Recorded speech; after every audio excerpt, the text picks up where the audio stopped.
presented SCASL a couple years ago in the Emerging Leaders meeting, but we took turns, so that was a little different. And I have actually made this presentation over and over again because every time someone visits me, I have to tell them how we got to the place that we're in.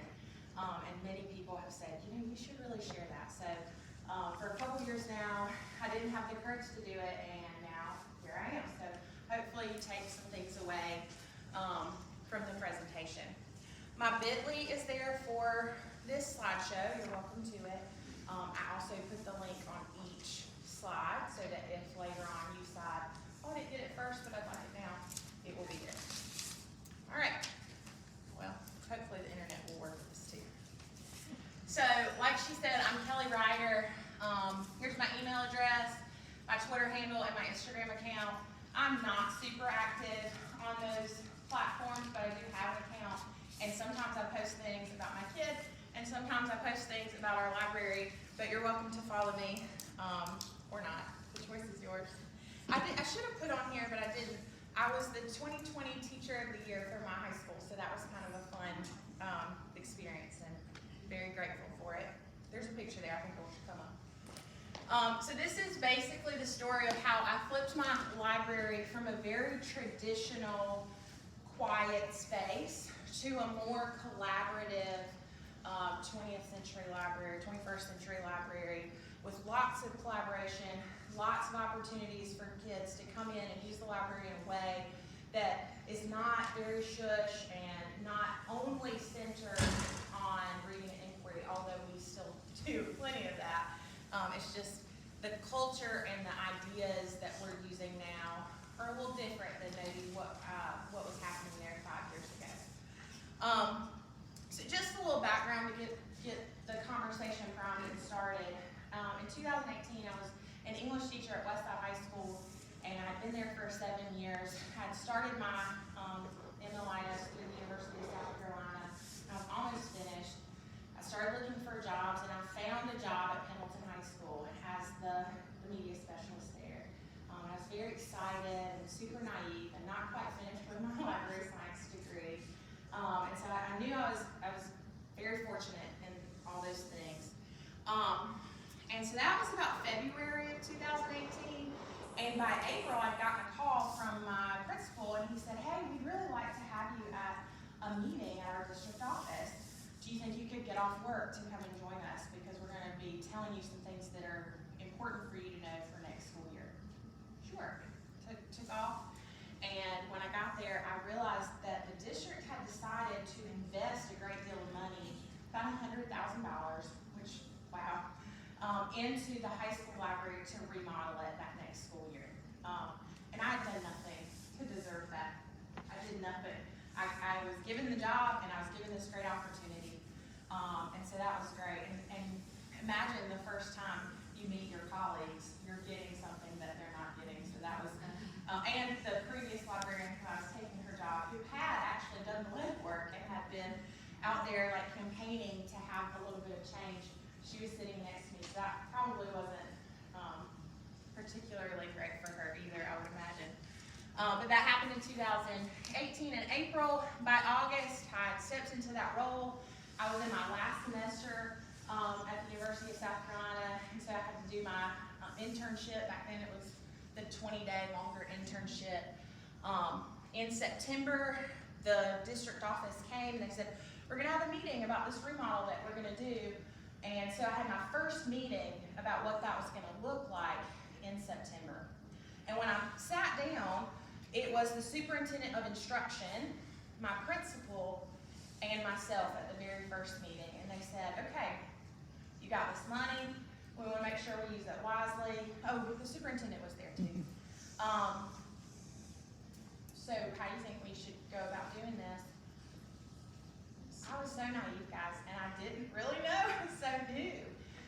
So I kind of leaned into them, but then I also was immersed in these SCASL classes, or these, University of South Carolina classes. So I knew what Karen Gagnon would say, and I knew what some of these other people would say, and I said, we should probably form a committee and, do the thing. So I was just so naive, and what we did was we formed a committee, And we had another meeting before the end of September where the committee left. On the committee was a bunch of people that I really didn't know, because I was brand new to the school. So we had a science teacher, John Boyd. He admittedly had never used the library and didn't plan to.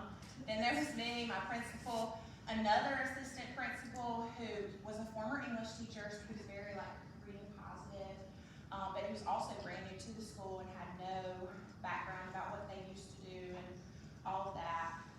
We had 2 students that were selected, 1 parent. The superintendent did come sometimes, and the superintendent of instruction, so it was like the assistant superintendent, was there every meeting. So wow, it was a great opportunity. I had so much support, but also sometimes I would just say things out of being naive and not yet jaded that sort of helped the process along as well. So I'm going to go through the first 4 things we did as a committee, and then I'll jump back to my timeline. So step 1, when we formed the committee, and as we were talking about how we were going to form it, we wanted to make sure that we included certain people on the committee. So we wanted teachers, administration, students, and parents all represented in that group. We wanted to include people who never used the space because we wanted to know why they didn't use the space and why they might use the space. What could we do to help them use the space moving forward? And we tried not to fill the committee with yes men, because there are people in our district that would be happy to serve on a committee, but they're going to say yes to whoever is the highest one in charge because they want to look good so that they might get a promotion later or get whatever later. And so we were intentional about the students that we chose being sort of students that were involved and knew what was happening, but also not necessarily the ones that would just go with the flow. John Boyd, who I mentioned, never used the library, and he is not a yes man. I like him very much. I want my student in his class one day, but he will tell you what he thinks freely. And so we wanted those people on the committee. Step 2, it was very important at the first meeting that we formed a mission statement for what the library was going to look like in the future. So, again, I really think I was sort of naive. I was like, well, we should look at the school's mission statement, which sounded really great to our superintendent, but really I had just been in these SCASL classes, and that's what they said. So, yes, we should do that. So we looked at the school's mission statement, and we looked at the district's mission statement, and we tried to align the library's mission statement with those goals. And what we found was that both the school and the district's mission statement was that we want to help all learners be college and career ready. Essentially, that's what it boiled down to. And so then I said to myself, well, we said to the group, is our library currently a college and career ready library? And I was sitting there thinking, I don't think so. It doesn't really look like the last library that I was in, Anderson County Public Library, where I'm from. It doesn't look like the Anderson University Public Library that I used at college. It doesn't look like the Tri-County Library or the Clemson Library or any library that I can really think of. It looked like a 1950s library. There were lots of stacks of books. There was lots of wooden tables that were anchored and probably weighed 75 pounds a piece. And the kids were using it. That was the thing, is like it wasn't a dead library. They were coming in and occasionally checking out books. They came in and ate lunch every day. I didn't start that. The library before me was letting them come in and have like a quiet space to eat lunch. So it wasn't a ghost town library, but it didn't look or feel like what I envisioned a college or career library looking like. And everybody who sat around that table sort of agreed that we didn't think that was happening. So then we said, well, what does a college and career library look like? I'm going to skip ahead just one more. So we said, you know what we need to do? We need to take some field trips. So maybe some of the people in this group can get together and go to a college library and just see what that looks like. Or go to a public library and just see what that looks like. And we need to talk to the librarians in those spaces and say, what does your programming look like? And what does, what are the students at this level needing from you? So let me go back one. We also, at that first round table, said, I think we should send out a survey to our patrons and ask them what they think. So the people at this table, we've already kind of established a mission and we know what we're trying to do, but how do we know that we really represent the whole group? So they tasked me with creating a student survey and a teacher survey to be sent out to the students and staff of our school. And it just asked things like, how often do you use the library? Why don't you use the library if you don't? I've linked them here in my presentation. Here's the student survey. The very first thing says, what kind of changes would you make in the library if you had the opportunity to? And on average, how often do you use the library? And check all of the items that you feel are particular strengths of our space. And so those are the types of things, but you can see, I linked those, so you guys can have those. Make a copy if you'd like. I got 452 responses, and as you go down through these responses, it's kind of funny, like, I had multiple people tell me that they wanted more horse books. That was not exactly what I was asking, but it was very interesting to me. So anyway, a little anecdote there. So we wanted to make sure that what we felt like was happening and what we felt the pulse and the vibe was actually what our community felt like as well. Okay, so we said we're going to take some field trips, and we did. So between about October and December of 2018, our committee met once a month. We sent out those surveys and kind of analyzed that data. I brought what the kids said back to the committee and shared that out. But then the committee took 4 field trips, I'm sorry. One day we went to Tri-County Tech. We went to their main library on campus, and we went to one of their satellite libraries that is just like little satellite schools, much smaller. We went to Clemson University, and we went to our public library.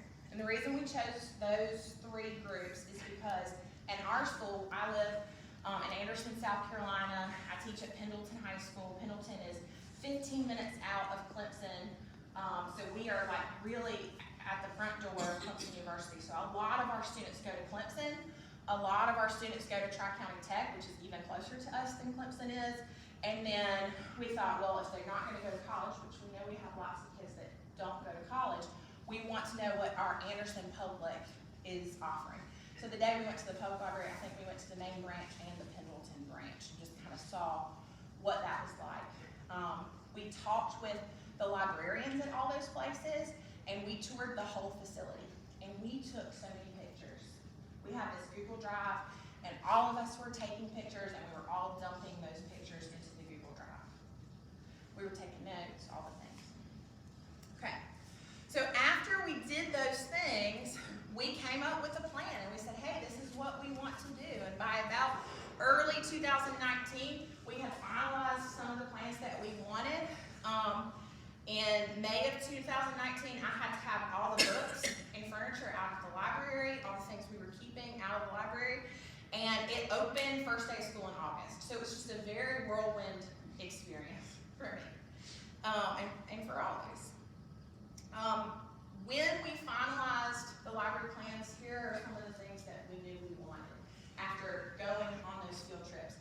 We knew that public and college libraries have flexible seating. It was clear as soon as we walked into those spaces that there were tables, there were comfy chairs, there were places where kids could just be.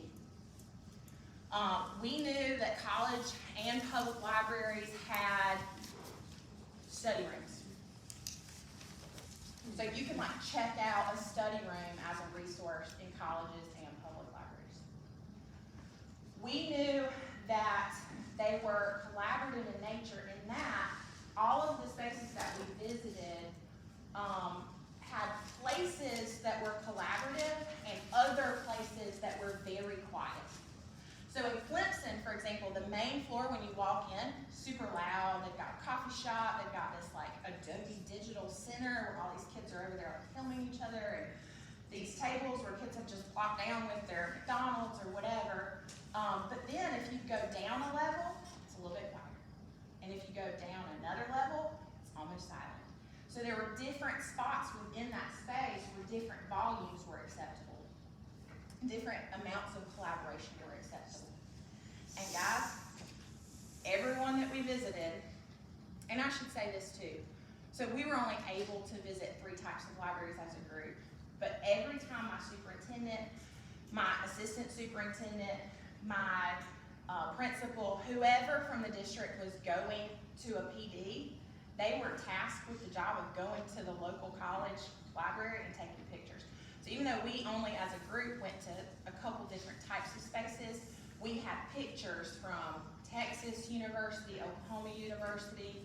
I think there was one in DC. I think there was one in the, I don't think it was New York, maybe Pennsylvania, because different people had kind of went to different places with the district for different reasons. Every single one of the spaces that we visited as a group or individually had a coffee shop. All of them. Now, like Anderson County, Maine has a coffee shop in the foyer right outside, so it's not in the space, but it's there. Tri-County Tech, theirs is in the space on the main level, and there's lots of collaboration happening on the main level, but then when you go upstairs, the coffee shop's not where the books are. And then Clemson's, it's right there in the middle of the books. I mean, it's like Starbucks, book stacks, W Center. And then you can go up and down. And then they found that to be true at some of the other colleges as well, that it was either right outside of the library or in the space. So, before the library remodel, our library's tone was a very shush type library. Our students were mostly sent to the library by teachers to either take tests or sometimes just to be in there because they finished their work and they needed somewhere to be, or work independently. Students came to eat lunch in the library. That was already established before I got there. But I'm telling you, these 3 pictures, and I know you can't see them because it's the lighting in here, but there are kids in those pictures. Those were all 3 taken during lunchtime. That's as busy as the library ever was. During class times, I may have had 1 or 2 kids walk in. Teachers didn't check out the library very much. English teachers use the library a couple times each semester. Other subject area teachers never use the library, period. English teachers would ask me to do like a discus review, but that's about the extent of it. The librarian, me and the librarian before me, and then a half-day tech pro were the only adults that were using the space. So that was like the before. The after, the mood and tone were much different. We did not expect a quiet library. It was collaborative and multi-purpose, and the library was a place where whole classes could come often to collaborate, work quietly, work independently, work as big groups. All types of learning is going on in my library space. Students do eat lunch in the library, however, lunch is not the busiest time of day anymore. In fact,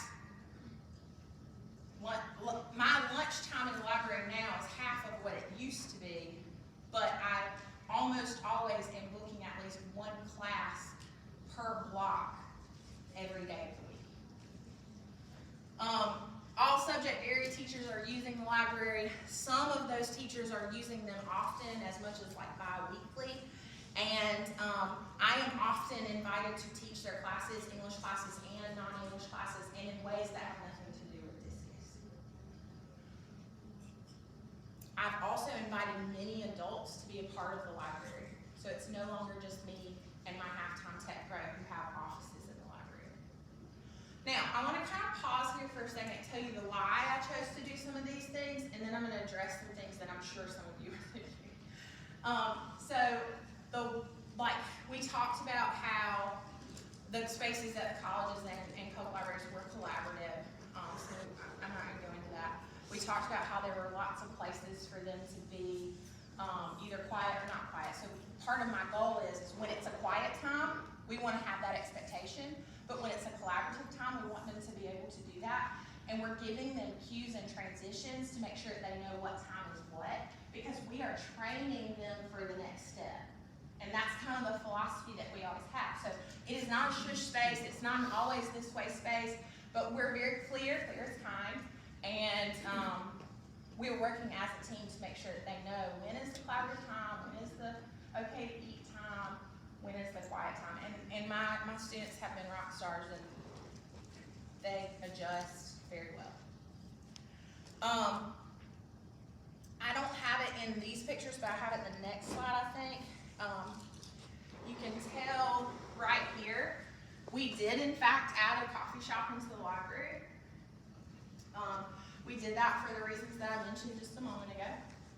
It's not open currently because of staffing issues, and it was not open during the pandemic because of cross-tracing and all that.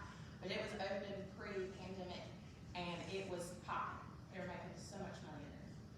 And while it was sometimes chaotic, and I had to deal with, just the flow of more kids in there, I really feel like and felt like we were teaching them how to use the type of space they were going to be using in the next space. Who ran the coffee shop? For us, it was our, so we don't have our own cafeteria staff. We contract a company called Chartwell, and Chartwell runs it for us, so I don't have anything to do with it. I am in there all of the time. And when the coffee shop was open, they had other teachers on duty as well, because the volume of kids would just be a little high. Or if something happened, you'd want 2 hands on deck so that one person might be able to walk the kid to the nurse or whatever while somebody else was in the room. So they had teachers on duty. And honestly, here's another thing. I think you'll notice the big difference between these pictures and the previous pictures. We had more than $100,000 worth of budget. So it started that way, but what happened was as we started going through this process and my district started to believe in what we were doing, the district said, you know what, we're going to take some money from the buildings and grounds budget. Oh, we're going to take some money from the instruction budget. Oh, we're going to take some money from here. And when we invited the coffee shop in, there's some kind of tricky thing where if you have food in a space, you can take money from the food thing would allow our budget to grow more than it would have if we had not done that. Something about grants and finance or whatever. So, I say all that to say that we made lots of changes. The biggest change that I think we made was the fact that I invited other people into the library. So I have a study room that belongs to my graduation coach. Because when you go to the public library, there is a person who, if you say, I can't afford glasses, they will give you literature on how to get in touch with the United Way. And so I wanted them to see the public library as a place where you don't just get books, you get resources for your community. And how do I teach that at this level? I bring the graduation coach because that's the resource for those kids, right? And then a few months later, my athletic director said, so his office was out in the athletics building, which in a lot of places that's detached from the school. And so our athletic director said, can I have an office in your library? I said, sure. So now his office is in there, and you know who comes in? Athletes. And you know who doesn't normally just read a bunch of books? Athletes. But they are now because they're coming in the space and they see me as a resource, and they see him as a resource, and they see our graduation coach as a resource, and now they have access to our technology professionals. So those kids who maybe used to break their screens and were afraid to bring them in, now they have a reason to be in there and they're less intimidated by that. Okay? I also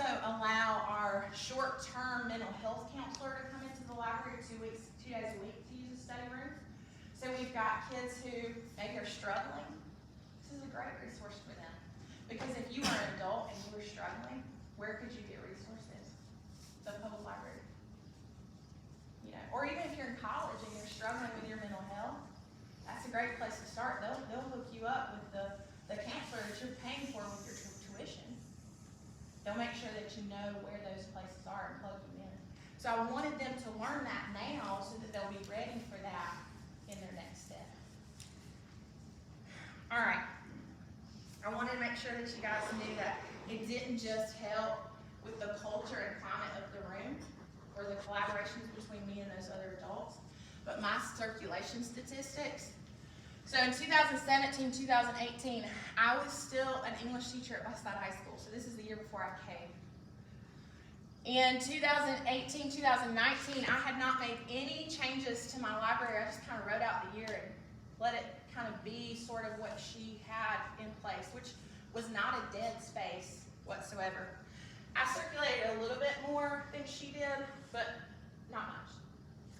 In 2019 and 2020, we saw a big increase. Now, the library had been remodeled at this point, but what I want you to keep in mind is my shelves were not delivered until late September, so I had no books to circulate until then, so the whole first month of the year was a wash. And then we were sent home in March for the pandemic. So I had a pretty big jump from the year before, but of course, it's still pretty muted. 2020 and 2021, my district did every other day for half of the school population for the first 3 months of school. Then we were full masked, and we were not able to take students out of class except for during, like, the only time kids could come to the library was with a class. They were not allowed to come to the library before school, after school, during their lunch because of contact tracing. So again, we had a big jump, but it's still muted. And then last year was the first year that we operated the library at full function, and I just want you to see the difference between here and here. So this library remodel made a big difference for our school in a lot of different ways. And I hear you. Because the reason why I have not made this presentation for 3 years is because I didn't do anything to deserve this. I didn't work hard to convince my administration to give me money. And I was given a budget that I know many of you don't have. And I had support that I know a lot of you guys may not have right this second. But I do believe that there are things that I did and decisions that I made and pushed for and philosophy shifts that made a huge difference where, yeah, money probably is going to be nice for any of us, but I think that our mindset is much greater than whatever monetary value you have in your pocket. And now might be the time to ask for that money because of ESSER funds, for sure. But you can do some of these things even without the money. I think you can do a lot of these things even without some of the support that I've had. So, just to kind of recap some of the things that are in your control, I think you can form a library advisory committee. I think you can do that right now. You can say, hey guys, this is what the library is currently, but I'd really like to see where we can take it moving forward. So get a group of adults who want to see that succeed together. Now make sure you don't just have the yes men, and make sure you have at least somebody who's not using your library on the committee so that you can hear that alternative viewpoint, but form the committee with or without money. Make sure it's representative of all types of people who might be using your library too. And then form a vision with that committee. And for me, I think the game changer was looking at that, looking at what the district and the school's mission was and aligning that with college and career. Because if we had not done that, this would not look the way that it does. And I don't think it would have been as successful as what it has been. I think you can visit college and public libraries without spending any money. And I think that probably many of you would at least have the support from your administrators to get like a PD day to do that.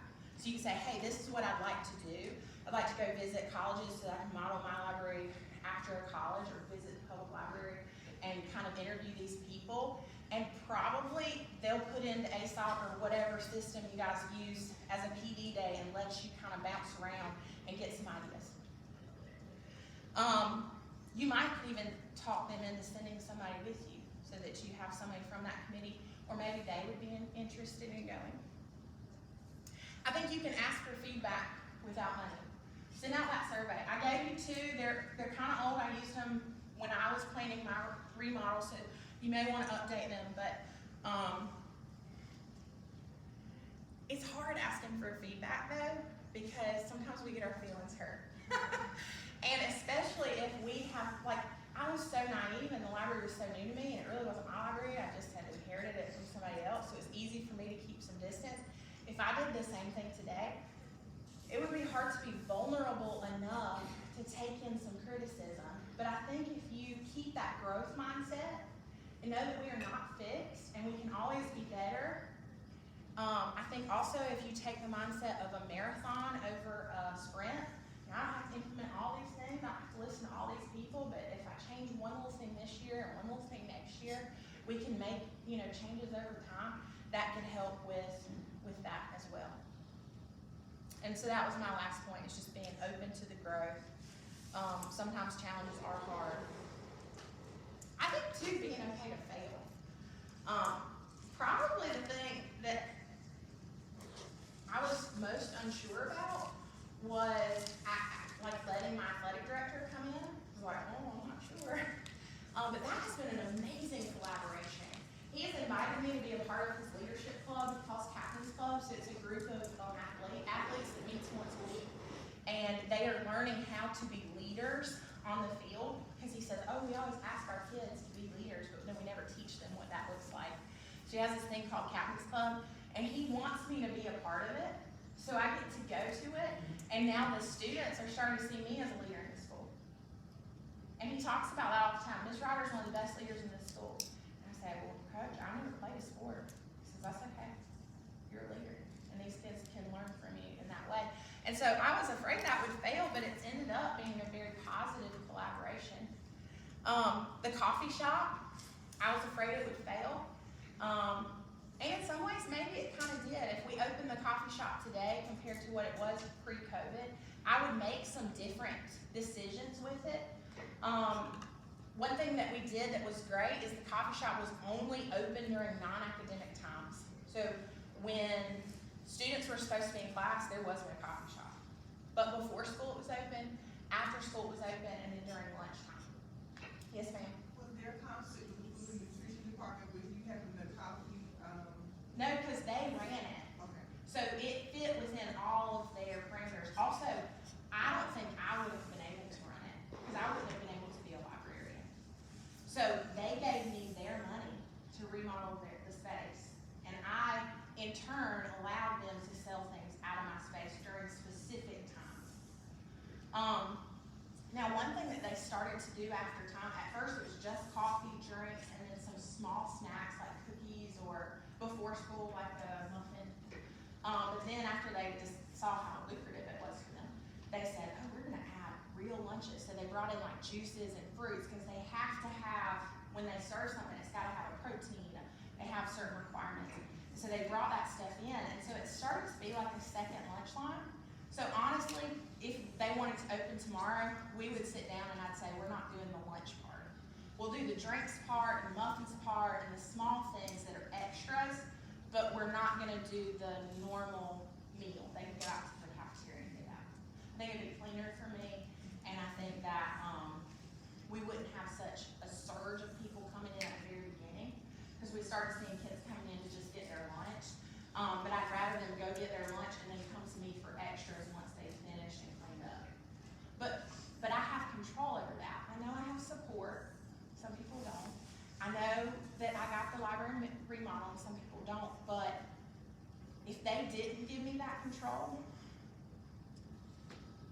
there's a lot of jobs out there, you know? And I'm in a really good place, but I think that we we are also in a good place in our career where we have options, so if you don't feel supported, I'm not saying that I blackmail them or anything, but, I would not want any of you to work in a room where you didn't feel comfortable or like your voice was heard. And this, just because I did it doesn't mean it's what's best for you. If you say, you know, I can't do food in here, it's just not something I can tolerate, I would not respect you any less. We did it, but it may not work for all of us. So can you tell us how you manage the lunch, letting them come in for lunch? Like, you have a certain area or what the rules are? So my kids still come in for How many lunch. come in at a time? I don't count the number, and so what I do, we added study room, you may have seen that in one of the slides. So we have these study rooms where students can, it's like this, so they can go into this room. We got whiteboard tables and whiteboard walls. That was something we saw in a lot of the spaces that we visited, was that there were these collaborative, very visual whiteboard surfaces, so we did that all over the library. I will not let them eat in the study room. My custodians are not cleaning the study rooms, and I don't want cockroaches or whatever. You have carpet. I have part carpet, part LVT. So it's like these chunks, it's like a square on each corner, and then the LVT kind of runs in the middle.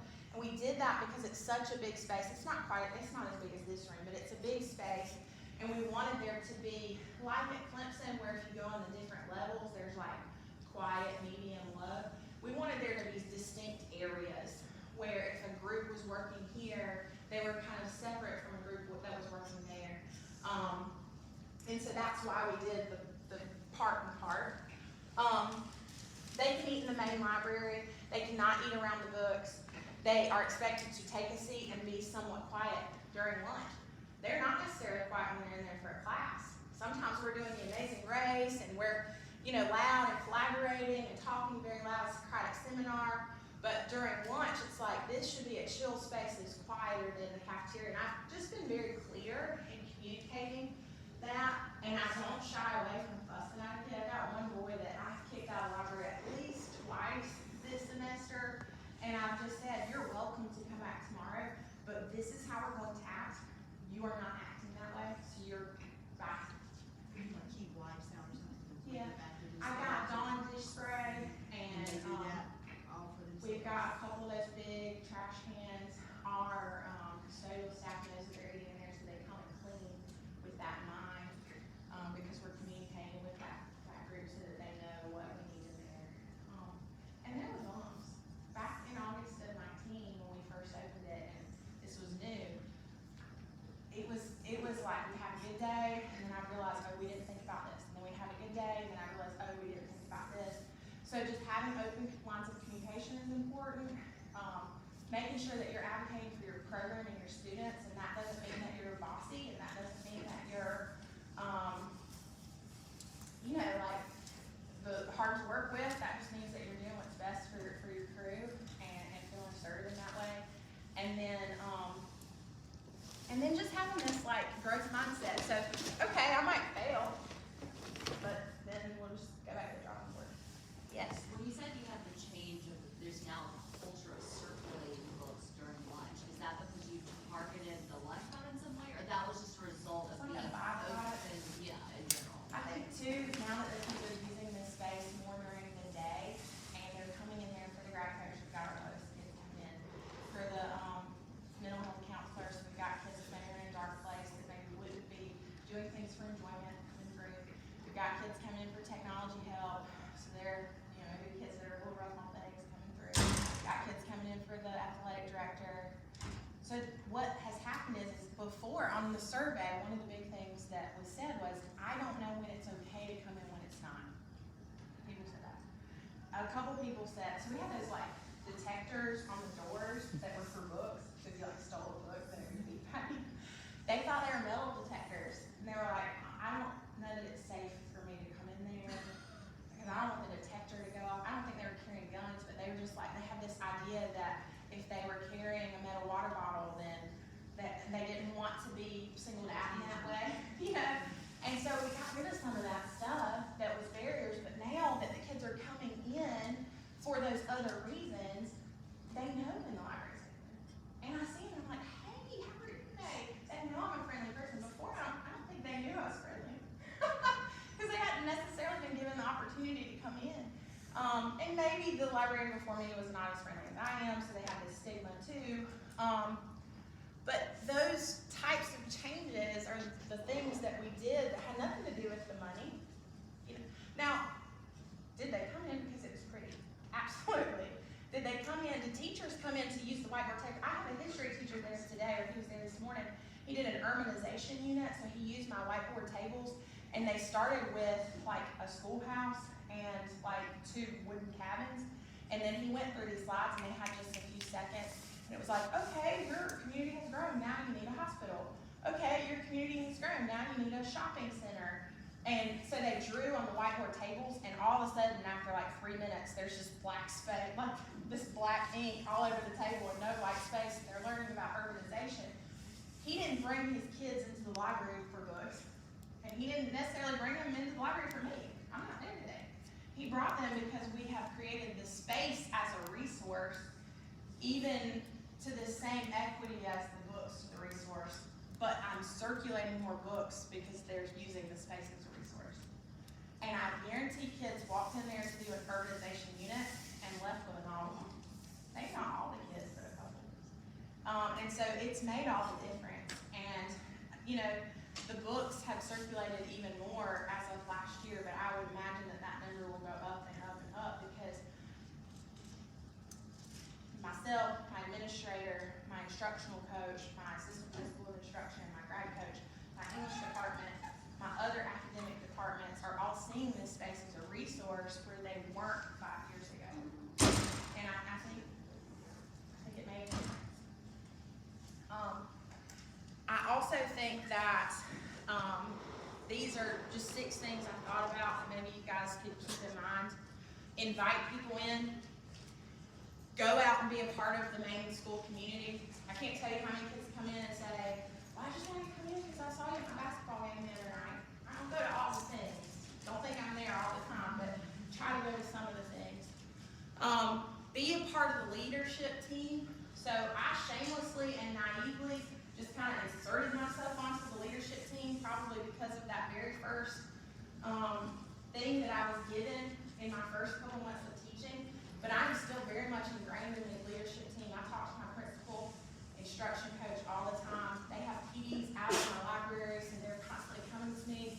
There's a cake breakfast, which is a career and technology thing for high school. They're going to have it in the library because the district office sees that as a space that they can use for multi-purpose things. The more people I can have in my library, the more books I'll circulate, the more literacy will be a part of our school culture. But also, I mean, when there is a book challenge, those guys are going to have my back.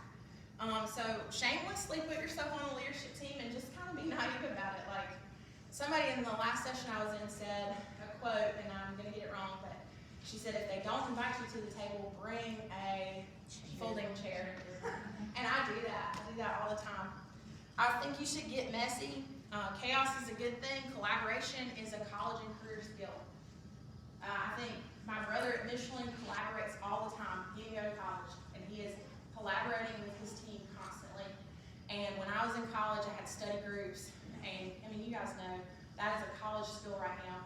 But if we have a library that is always a shush space, and we have tables that are not conducive for people having conversation, then I don't know that we're getting them ready for that next phase of life. And that's messy and chaotic, and sometimes you have to be assertive and say, we're not gonna act like that history. And that's okay. They like structure, and they like to know what to expect, and that's good. I think you should be creative and try new things and ask yourself, why are we doing the things that we're doing now? And is there a better way to do these things, or is this the best way? And then I think you should listen to criticism, even though that sometimes is uncomfortable. Brene Brown says to lean into that vulnerability. So yeah, that's that.